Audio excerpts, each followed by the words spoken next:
My name is Einar. And I'm Oscar. We are game designers based in Stockholm, Sweden. What you just saw is a game called HMS Marulken that we made while studying game design.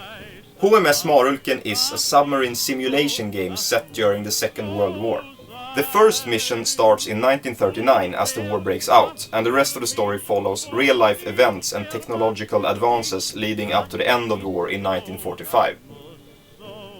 So, the idea of this game came to us when we played a game called ARTEMIS, which is a spaceship simulator. So we really liked the interaction model in the game, but we thought that the game would be much more interesting in a submarine setting instead. In our game, HMS Marulken, a team of players control a Swedish World War II submarine. Each player mans a station on the submarine, and they must all work together to control the ship.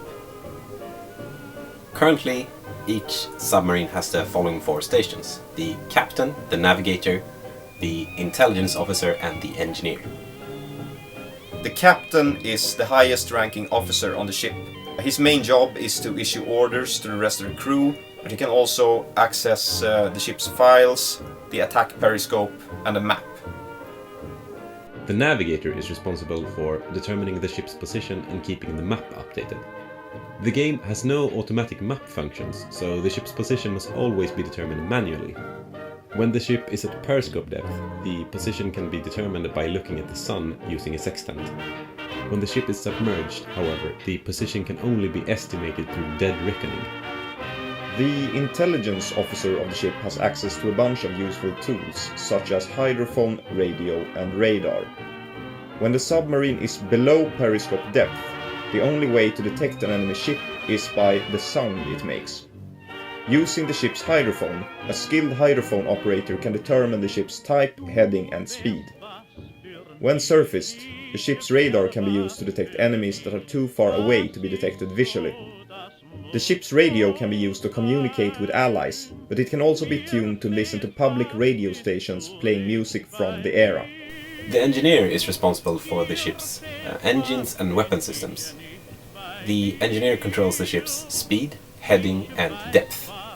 And the engineer also loads and fires torpedoes. An example of a scenario where the crew must work together would be when the captain orders the crew to attack an enemy ship. If the ship is not within sight of the submarine, the intelligence officer uses the radar to find the enemy. When the submarine is close enough, the captain would use the attack periscope to calculate the distance and bearing of the ship. The navigator then calculates the torpedo's travel time to the target. The engineer sets the timer and fires on the captain's order. The intelligence officer confirms it via the hydrophone.